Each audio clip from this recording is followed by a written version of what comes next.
নমস্কার বন্ধুরা, যা হাঁসফাঁস করা গরম পড়েছে তাতে আমাদের সবাইরই হালকা খাবার খেতেই ভীষণ ভালো লাগছে। তার সঙ্গে যে রান্নাটা করতে একদমই কম সময় লাগে সেই রান্নাটাই আমাদের করতে বেশি ভালো লাগছে।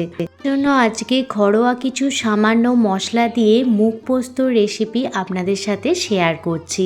মুগ পোস্ত খুবই সহজেই বানানো হয়ে যায় আর খুবই সহজপাচ্য একটি খাবার। মুগ পোস্ত বানানোর জন্য এখানে আমি 1 কাপ মুগের ডাল ভালোভাবে 3 থেকে 4 বার জল পাল্টে ধুয়ে 3 থেকে 4 ঘন্টা জল দিয়ে ভিজিয়ে রেখে দিয়েছিলাম।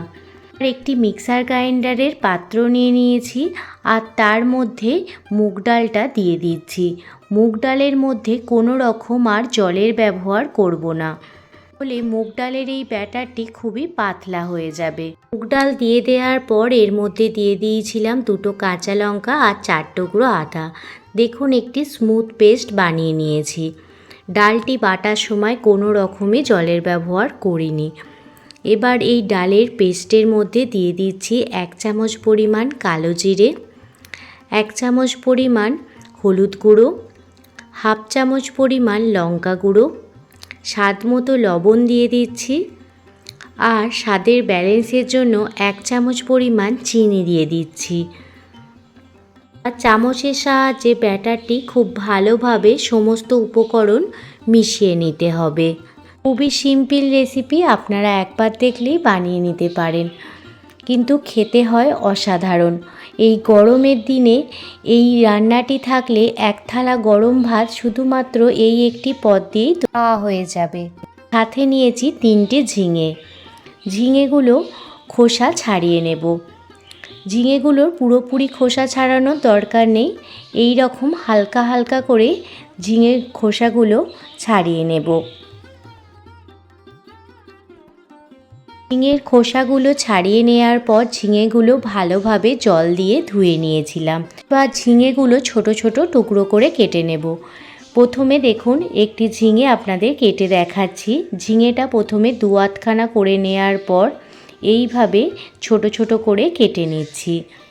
গরমে যখন কিছুই খেতে ভালো লাগছে না, একবার হলেও এই রেসিপিটি ট্রাই করে দেখতে পারেন। খেতে ভীষণই ভালো লাগে। বাড়ির ছোট থেকে বড় সবাই দেখবেন তৃপ্তি সহকারে খেয়ে নেবে। এক এক করে সমস্ত ঝিঙেগুলোই কেটে নেব।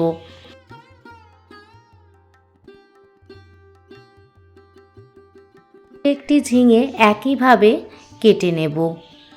অন্যদিকে একটি মিক্সার গ্রাইন্ডারের পাত্র নিয়ে নিয়েছি আর তার মধ্যে দিয়ে দিলাম পোস্ত। এখানে আমি 1 বাটি পোস্ত আর 2টো কাঁচা লঙ্কা প্রথমে শুকনো খোলায় ঘুরিয়ে নেওয়ার পর জল দিয়ে দেখুন একটি স্মুথ পেস্ট বানিয়ে নিয়েছি। রান্নাটি করার জন্য গ্যাসের ওভেন চালিয়ে কড়াই বসিয়ে দিয়েছি। কড়াইতে দিয়ে দিলাম পরিমাণ মতো সর্ষের তেল। রান্নাটি সর্ষের তেলে করলেই বেশি ভালো লাগে। তেল ভালোভাবে গরম হয়ে গেলে এর মধ্যে দেখুন একে একে মুগের ডালের যে পেস্টটি বানিয়েছিলাম সেই পেস্টটি এইভাবে বড়ার আকারে একটি একটি করে দিয়ে দিচ্ছি। গ্যাসের ফ্লেম লো টু মিডিয়ামে রেখে বড়াগুলো ভেজে নিতে হবে। প্রথম ব্যাচের বড়াগুলো দিয়ে দিয়েছি। এবার গ্যাসের ফ্লেম মিডিয়ামে রেখে এপিট ওপিট করে উল্টে বড়াগুলো ভেজে নিচ্ছি। বড়াগুলো খুব কড়া করে ভাজার কোনো প্রয়োজন নেই, হালকা করে বড়াগুলো ভেজে নেবেন। বেশি কড়া করে ভাজলে এর মধ্যে কোনো রকম মশলা ঢুকবে না, ফলে শক্ত হয়ে থাকবে। সেই জন্য হালকা করেই ভেজে উঠিয়ে নেবেন। দেখুন প্রথম ব্যাচের বড়াগুলো ভাজা হয়ে গেছে। একই পদ্ধতিতে প্রত্যেকটি মুগের ডালের বড়া ভেজে নেব। এখানে মুগের ডালের মধ্যে কোনো রকম কিন্তু বেসন মেশানো নেই, সেই জন্য এই বড়াগুলো খুবই নরম হয়। আপনারাও যদি মুগের ডালটা মিক্সিতে জল ছাড়া বাটেন তাহলে আর বেসন দেওয়ার কোনো প্রয়োজন হবে না। আর যদি খুবই পাতলা বাটা হয়, সামান্য জল দিয়ে দেন, তাহলে এর মধ্যে সামান্য বেসন দিয়েও ভেজে নিতে পারেন, তবে বড়াগুলো অনেকটা শক্ত থাকবে। তাহলে একইভাবে দেখুন সমস্ত বড়াগুলো ভাজা হয়ে গেছে। এবার বড়াগুলো এক এক করে উঠিয়ে নিচ্ছি। সমস্ত বড়া ভাজা হয়ে গেছে আর বড়াগুলো দেখতেই পাচ্ছেন খুব বেশি কিন্তু ভাজেনি। এবার ওই তেলের মধ্যেই দিয়ে দিলাম 1 চামচ কালো জিরে আর 2টো শুকনো লঙ্কা। এবার যে ঝিঙেটা কেটে রেখেছিলাম সেই ঝিঙেটা দিয়ে দিলাম। গ্যাসের ফ্লেম মিডিয়ামে রেখে ঝিঙেগুলো খুব ভালোভাবে নাড়াচাড়া করে 3 থেকে 4 মিনিট ভেজে নেব। ঝিঙের টুকরোগুলো ভাজার সময় কোনো রকম লবণের ব্যবহার করিনি, কারণ ঝিঙে থেকে তাহলে জল বেরিয়ে যাবে আর ঝিঙেগুলো ভাজা হবে না। যখন দেখবেন ঝিঙেগুলো ভাজা হয়ে গেছে সেই পর্যায়ে যে পোস্ত আর কাঁচা লঙ্কার পেস্টটি বানিয়েছিলাম সেই পোস্ত আর কাঁচা লঙ্কার পেস্টটি দিয়ে দিলাম। এবার আমি স্বাদ মতো লবণ দিয়ে দিচ্ছি, সাথে দিয়ে দিচ্ছি সামান্য পরিমাণ কাশ্মীরি লাল লঙ্কার গুঁড়ো কালারের জন্য। আর ঢাকনা চাপা দিয়ে 10 মিনিট মতো ঢেকে রেখে দেব।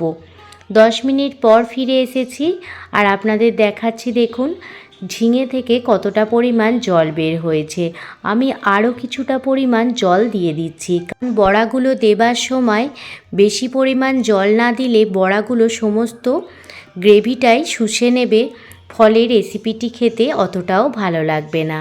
তো সেই জন্য আরও কিছুটা পরিমাণ জল দিয়ে দেওয়ার পর বড়াগুলো দিয়ে দিচ্ছি। এই বড়াগুলো শুধু মুখে চায়ের সাথে খেতেও ভীষণ ভালো লাগে। কিছু বড়া আমরা চায়ের সাথে খেয়ে নিয়েছিলাম আর কিছু বড়া রান্নাটির মধ্যে দিয়ে দিয়েছি। এবার আবারও ঢাকনা চাপা দিয়ে 5 মিনিট মতো গ্যাসের ফ্লেম মিডিয়ামে রেখে ফুটিয়ে নেব। সমস্ত মশলাগুলো বড়ার মধ্যে ঢুকে যায় আর বড়াগুলো খুবই নরম হয়ে যায়, সেই জন্য ঢাকনা চাপা দিয়ে 5 মিনিট মতো ঢেকে রেখে দিলাম। 5 মিনিট পর ফিরে এসেছি আর আপনাদের দেখাচ্ছি, দেখুন বড়াগুলো এখন কিন্তু ফুলে ডবল হয়ে গেছে আর মুগ পোস্ত একদমই রেডি হয়ে গেছে খাওয়ার জন্য। নামানোর আগে 3 চামচ পরিমাণ সর্ষের তেল এর মধ্যে দিয়ে দিচ্ছি। অবশ্যই শেষে সর্ষের তেলটা দিয়ে দেবেন, তাহলে এই রেসিপিটি খেতে আরও ভীষণ ভালো লাগবে। তো মুগ পোস্ত একদমই রেডি হয়ে গেছে খাবার জন্য। আজকে আপনাদের কাছে এই মুগ পোস্ত রেসিপিটি কেমন লাগলো অবশ্যই কমেন্ট করে জানাবেন।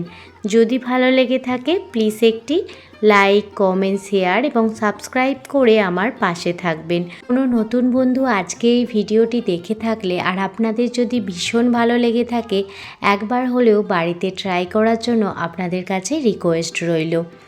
আর সবাইকে জানাই অনেক অনেক ভালোবাসা এতটা ভালোবেসে ভিডিওটি দেখার জন্য। সবাই ভালো থাকবেন, সুস্থ থাকবেন, সাবধানে থাকবেন। আবারও কোনো দিন অন্য কোনো রেসিপি ভিডিও নিয়ে আপনাদের সামনে হাজির হব। আপনারা কী রকম রেসিপি দেখতে চান সেটা অবশ্যই কমেন্ট করে জানাতে পারেন। আমি চেষ্টা করব সেই রেসিপিগুলো বানানোর জন্য।